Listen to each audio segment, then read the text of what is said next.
Hello, my friends. How are you? If you are new here, I highly recommend you subscribe to our channel and hit the bell down to not miss a single one of our new lesson. And give to us some support by hitting like button. There is no doubt. Our lessons will help you to improve your English fluency. And good luck learning English.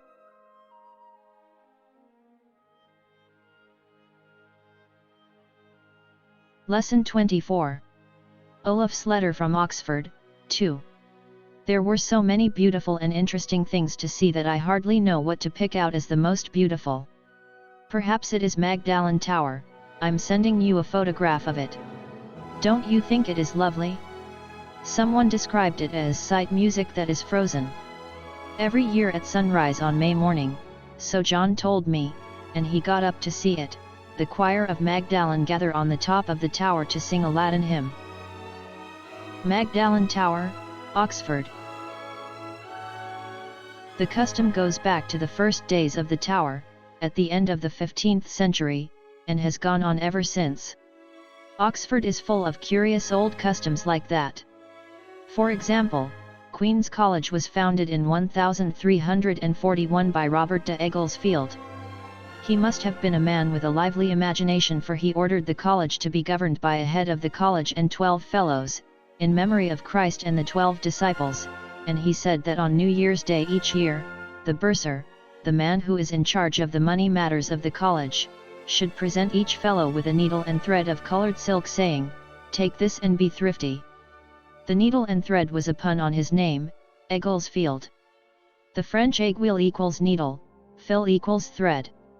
With the same idea, the shield of the college shows 3 golden eagles on a red field, Eagles Field. That was 600 years ago. And still, though Eaglesfield's buildings were replaced in the 17th century by the present college, every New Year's Day the bursar presents each fellow with a needle and thread and says, "Take this and be thrifty." In that same college, too, every Christmas Day a roast boar's head is carried, with great ceremony, to the high table where the dons sit. The story of this custom goes back to the early years of the 16th century and celebrates the fight between a student of the college and a wild boar on the hills near the college. The student killed the boar by thrusting down its throat a copy of Aristotle that he happened to be reading at the time, saying as he did so, "Graecum est, that's Greek." As John said, you can believe the story if you like. As you walk through Oxford you seem to be living in history, so many things call up events and figures of the past. Here Queen Elizabeth I listened to Shakespeare's plays in a college hall, and made jokes with the professors, in Latin and Greek. In Pembroke College you can see Dr. Johnson's blue and white teapot. It holds about 2 quarts, for Johnson was a great tea drinker, and on one of his visits to Oxford his host poured out for him 18 cups of tea. In Oxford, Charles I held his court at Christ Church while the colleges melted down all their silver dishes to help his cause during the Civil War, and his Queen Henrietta and her ladies walked in the gardens of St. John's. There are 2 fine statues by Le Sueur of Charles and Henrietta in the quad there. Here, Roger Bacon laid the foundations of experimental science, not in the 18th but in the 13th century. Here, every night you can hear the sound of Great Tom, the big bell in Tom Tower, the tower that Wren designed for Christ Church. Every night at 9:05 the bell is rung 101 times in memory of the 101 students in Christ Church in Henry VIII's time. In the medieval library of Merton College you can see all the chained books and the old benches just as they were in the 13th century. These reminders of the past are everywhere. John and I walked along St. Giles, one of the most beautiful streets in Oxford. It is not, like most of the Oxford streets, narrow and winding between colleges, but very wide with magnificent trees all the way along it. And there, outside Balliol College, is a monument very like the cross at Charing Cross in London. I asked John what it was. He said, "It's the Martyrs' Memorial."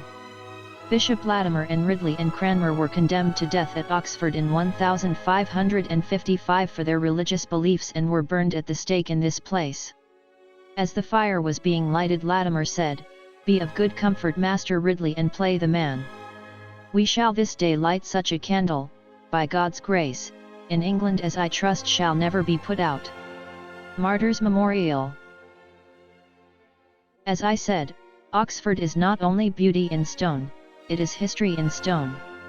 John pointed out 2 church towers. That is the Tower of St. Martin's and that of St. Mary's. In the 14th century there were constant quarrels between the men of Oxford and the students of the university, or, as they said, between the town and the gown, and on St. Scholastica's day, 1354, a quarrel broke out in an inn between some students and some townsmen. Others joined in, and soon the bells of St. Martin's Church, the church of the townsmen, were ringing to gather the townsmen together. The Chancellor, that the head of the university, tried to stop the fighting, but he was shot at and had to retreat. So the bells of St. Mary's, the church of the students, were rung to collect the students together, and they shot at the townsmen with bows and arrows. 2,000 people from the countryside round Oxford came into the city to help the townsmen. Colleges were attacked and the battle went on for 3 days.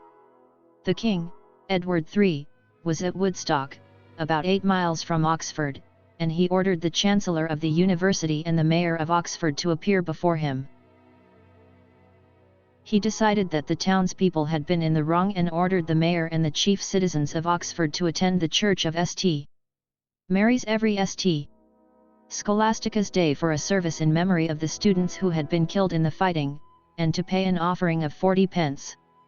And for nearly 500 years, every St. Scholastica's day, the mayor and chief citizens of Oxford went to St. Mary's and paid the 40 pence. The morning after this chat with John I was very forcibly reminded of another old Oxford tradition. I was awakened at 5 o'clock in the morning by a terrible noise in St. Giles outside the college, the noise of hundreds of people. Half awake, I thought for a moment that another St. Scholastica's riot had broken out, and quickly dressed and went outside to see what was happening. I discovered that it was St. Giles' Fair. This has taken place at the beginning of September ever since the 12th century. The whole appearance of St. Giles was quite changed. Preparations for the fair mustn't begin before 5 a.m. At 5 o'clock the entrances to St. Giles are closed to traffic. I looked out, and there, waiting to rush in, was a stream of carts, cars, wagons, roundabouts, swings, coconut stalls, strong men, and all the fun of the fair. It's all very noisy, jolly, and you'd probably think it was rather silly, but it's great fun while it lasts. It's all these contrasts in Oxford that make the place so fascinating. Oxford doesn't live only in the past, you feel there is a sense of continuity all through its history. To go from Magdalen Bridge, where the lovely tower stands like a guardian of the city, through Radcliffe Square, the heart of the university, past the great Bodleian Library, to which a copy of every book published in Great Britain has to be sent, and on to the fine new science buildings of the Clarendon Laboratories, is to pass through streets where the Middle Ages, the 18th century and the modern world rub shoulders. Here, men have expressed in stone the finest culture of their periods. Norman, Gothic, Renaissance, Classic, Modern are all there in friendly rivalry, each beautiful thing adding something to the contrasting beautiful thing that is its neighbor. I felt very strongly this mingling of old and new when we visited New College, which, in spite of its name, is one of the oldest colleges. Here, against a background of Gothic stonework, is the gigantic statue of Lazarus, carved by Epstein only a few years ago. And in New College I saw one of the most moving things I have seen in Oxford, moving because it seemed to me to express so well the noble, generous spirit of Oxford. It was a war memorial that said, "In memory of the men of this college who, coming from a foreign land, entered into the inheritance of this place and, returning, fought and died for their country in the war 1914 to 1919. Prinz Walrad Friedrich Zia Waldeck Permont. Freiherr Wilhelm von Sell, Erwin Beit von Speyer. The men to whom that memorial was raised were Germans who had fought against England. The beauty of these buildings and the peace of the colleges and the loveliness of the gardens like St. John's and Worcester, these are the things I shall never forget. I'm afraid my letter has wandered on at great length, but I can't finish without, as my friend Hob would say, telling you a story that I had from John. I happened to say to him as we walked through one of the gardens, I wonder how they get these lovely lawns. John said, that's what an American visitor asked one of the gardeners here. He said he'd like to have a lawn like that in his big house in America. Oh, it's quite easy, said the gardener, you just roll them and cut them and roll them and cut them. That's all. And how long do you do that? Said the American. Oh, said the gardener, for about 500 years. There's lots more I'd like to tell you about Oxford, but that must wait until I see you again. Love to you all. Olaf. Exercises. Exercise 1. Use the following words and phrases in sentences. Photograph, medieval, fair, noun. Imagination, reminder of the past, contrast. Income, monument, fascinating. Expenditure, quarrel, publish. Thread, retreat, culture. Needle, tradition, gigantic. Celebrate, half awake, noble. Event, riot, at great length. Exercise 2. Answer these questions. 1. Why do some undergraduates get up early on May 1st? 2. Why does Olaf say that Robert de Egglesfield must have had a lively imagination? 3. What work does the bursar of a college do? 4. Do you believe the story of the boar and Aristotle? Give a reason for your answer. 5. What famous man, he made the first great English dictionary, came from Pembroke College? 6. Why does Great Tom sound 101 times every night? 7. What reminded Olaf of Charing Cross? 8. What does a quarrel between town and gown mean? 9. Which road is closed to traffic early in September? Why? 10. What is the difference between St. Giles and many other Oxford streets? Exercise 3. Put since, for or till in the blank spaces. 1. The custom has continued 1254. 2. That must wait, I see you again. 3. The singing of the Latin hymn has gone, 5 o'clock in the morning. 5. Nearly 500 years the money was paid. 6. I didn't get to bed, midnight. 7. I haven't been to Norway, 6 years. 8. Don't move, I say so. 9. I've been teaching, 29 years. 10. He has been teaching, 29 years. 11. What have you been doing, yesterday? 12. You must roll the lawn, about 500 years, said the old gardener. 13. I've been reading this book, 3 hours. 14. I haven't looked at this photograph, years. 15. It has been raining, yesterday afternoon. Exercise 4. Turn the following sentences into questions: A. Asking for information, B. Expecting an A yes, C. Expecting an answer no, e.g. John is up at Oxford. A. Is John up at Oxford? B. John is up at Oxford, isn't he? C. John isn't up at Oxford, is he? 1. That is Magdalen Tower.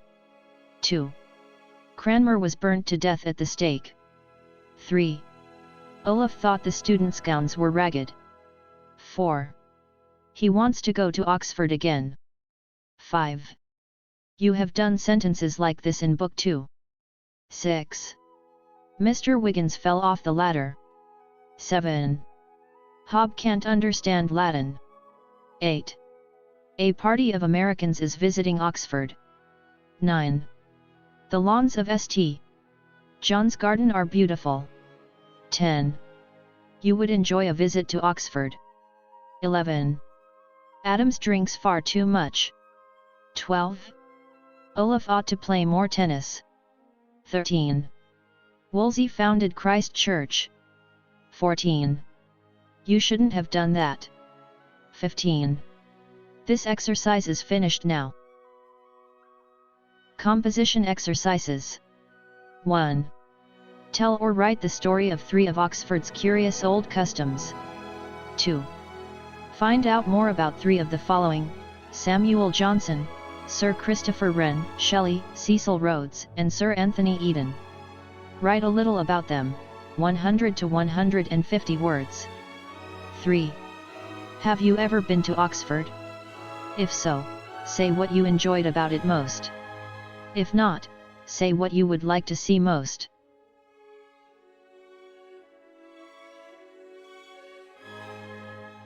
Dear friends, thank you for watching our channel and learning English with us. Subscribe. And we wish you great luck in achieving your goals.